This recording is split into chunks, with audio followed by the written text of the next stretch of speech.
شوې. زما په خیال چې د دې نه ډېره زیات هغه د دې حقدار و چې موږ هغه ته هم په هغه الفاظو کې خراج تحسین پېښ کړو کوم خلک چې خپل مشرانو ته خپلو ملګرو ته پېښ کوي د نادر خان خدمات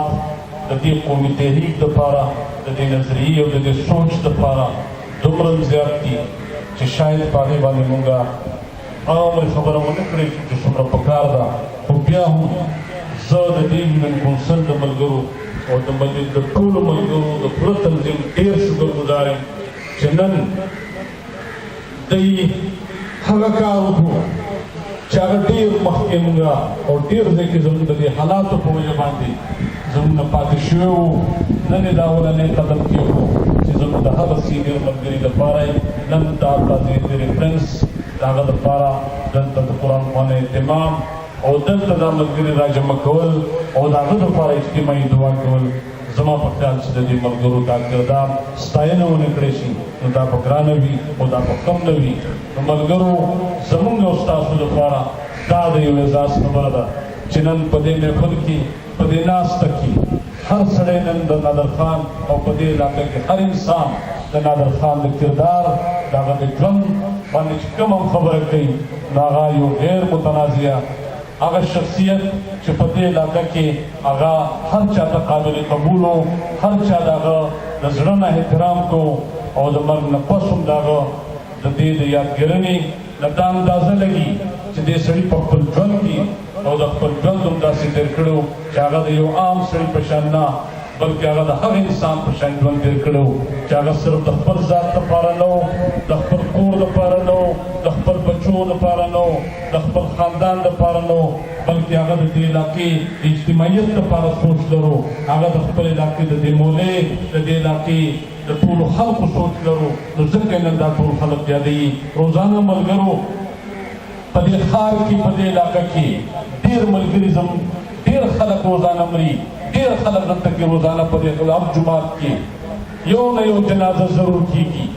خو کم داسې یو انسان وي چې هغه د مرګ نه پس خلک په دومره الفاظو کې یادوي او د هغه دپاره دومره کښېني. نو اندازه لګي د دې خبرې او فکر پکار دی چې د دې سړي ژوند چې دی دا د خپل ذات دپاره نه و بلکې دا د دې اجتماعیت دپاره او د دې علاقې د خلکو دپاره د هغه ژوند و. ځکه یې نن خلک یادوي. ملګرو د دې وخت نه به پیدا وایو زمونږ او د نادر خان یو رشته سیاسي رشته وه، نظریاتي رشته وه. نو بلکل د هغه دپاره قرآن خواني، د هغه دپاره دعا او دلته کې چې د کوم مقصد دپاره هغه جدوجهد کو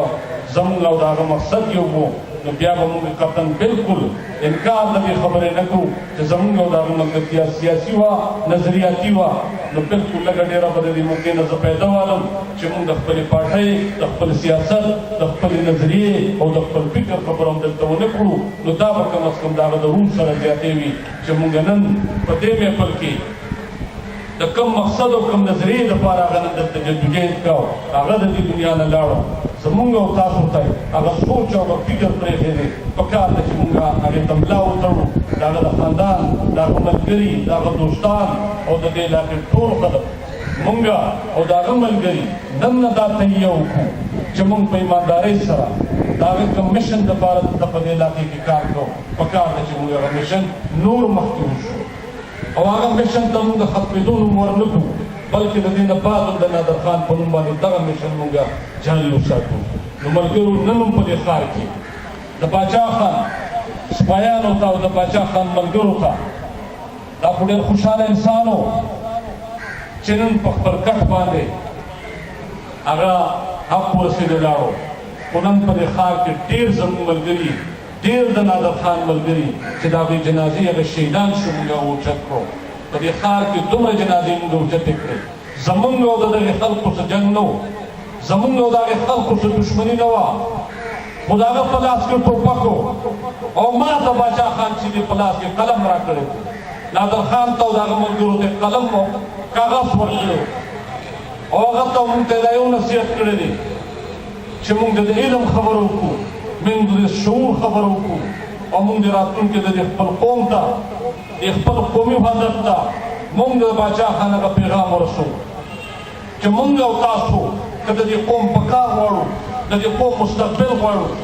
هغه بغیر علم نه کېږي، بغیر شعور نه کېږي. زمونږ ټوپک زمونږ دشمن ټوپک راغستی دی، مونږ نن هم وچلي.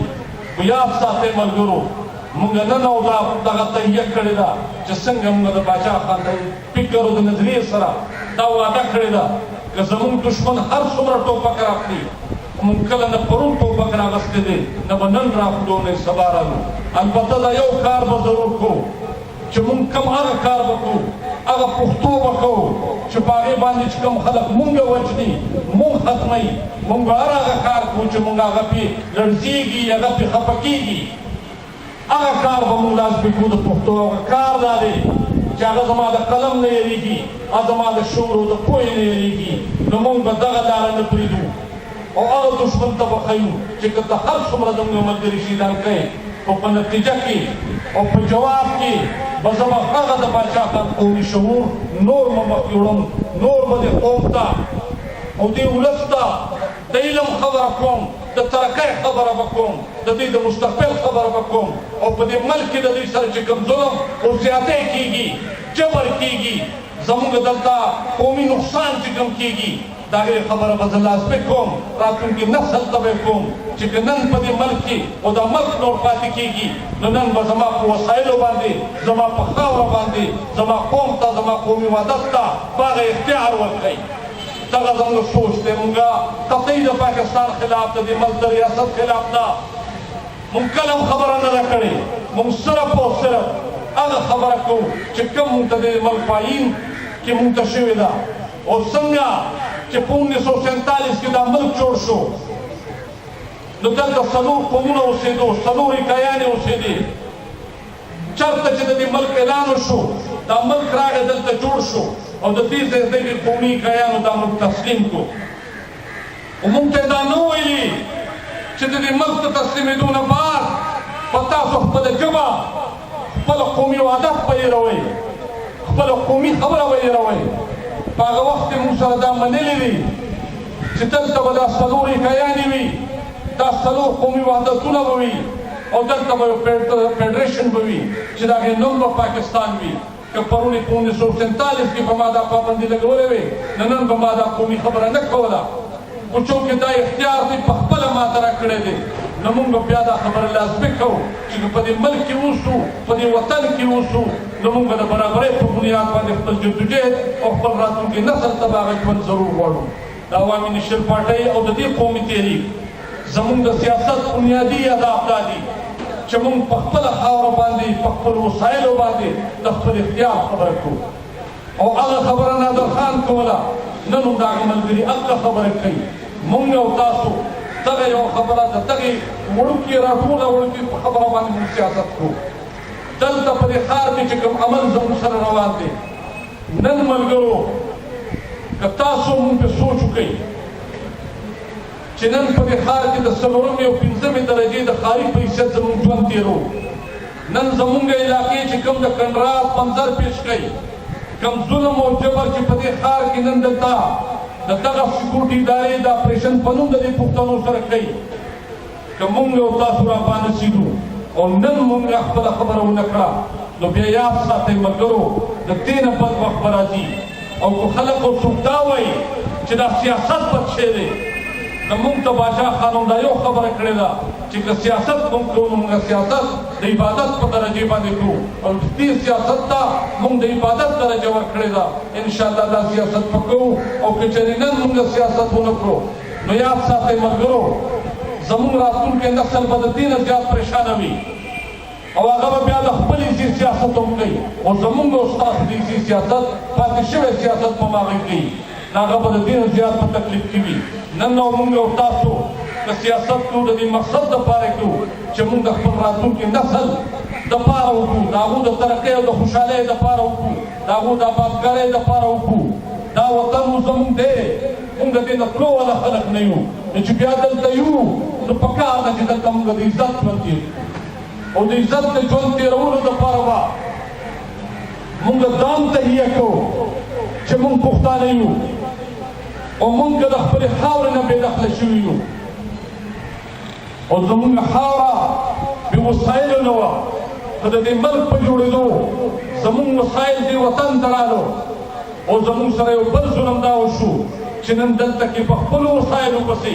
چې په هغې باندې دلته فیکټرۍ او کارخانې جوړې شوې دا ښار پې آباد شو موږ په خپلو وسایلو پسې دې وطن ته راغلي یو موږ باندې د هېچا احسان نشته موږ د خپلو وسایلو سره راغلي خلک یو که زموږ وسایل زما په وطن کې لګېدلې وې زما په کلي په علاقه کې لګېدلې وې نو سوال نه پیدا کېږي چې د دې وطن ته کوم راغلی وې او په خپلو وسایلو پسې راتلو نه بعد په دې ښار کې که موږ ژوند تېرو نو بیا به موږ د خپل راتلونکي نسل او د هغو د مستقبل فکر وکړو ملګرو د نادر خان د سوچ او د فکر سره که تاسو ځئ د هغه تړلې د دې یو خبرې سره ده چې زه په دې ښار کې نور د څلورم او د پنځمې درجې د ښاري په حیثیت باندې نور ژوند نشم تېرولی دا تهیه به کړو چې موږ په دې ښار کې د حیا او د عزت د ژوند تېرولو لپاره به یووالی غواړي د دې سرې جنډې دپاره به راټولېږو نن ټیک ته په دې ښار کې د جمهوریت په نوم باندې د مذهب په نوم باندې خلک ډېر خلک سیاست کوي خو موږ دا ټول خلک لیدلی کتلی دي که نن موږ په دې ښار کې د پښتنو د خپل قوم خبره کړو د دې وطن خبره کړو او په وسایلو په دې اختیار خبره کولو دا صرف د خپل ذات لپاره نه دا هغه پښتون دپاره خبره کوو چې پښتو ژبې دی مسلمان دی دا د هغه دپاره خبره کوو او په دې څومره سیاسي جماعتونو کې زموږ دپاره ټول قابل احترام دي خو ډېر په معذورت سره کومه خبره چې ستاسو دپاره موږ کولی شو دا سره جنډه کولی شي نو ډېر په احترام سره بښنه غواړم د هغه ملګرو نه چې دلته ناست دي خو چونکې موږ د خپلې پارټۍ د سوچ او د فکر خبره کوو د کومه خبره چې موږ کولی شو موږ له دا کوو چې هغه بل څوک نشي کولی او دا خبره نن تصمیم شوې ده چې که نن په دې ښار کې هر پښتون مړ شو هر چا وویشتو نو د دې وطن میډیا دا سیاسي قوتونه دا ټول دا وایي دا یقیناً کارکون شهید شو خو ملګرو په دې ټولو شهیدانو کې زموږ 10% دي دا 10% عام پښتانه دي د مختلفو پارټو خلق دی غیر سیاسي خلق دی خو دا ټول ادارې دا ټول قوتونه هغه بڼې چې دی زموږ په کاته کې اچوي خلک دا وایي چې دا څومره پښتانه دي دا به یې کېږي نو ملګرو چې مړ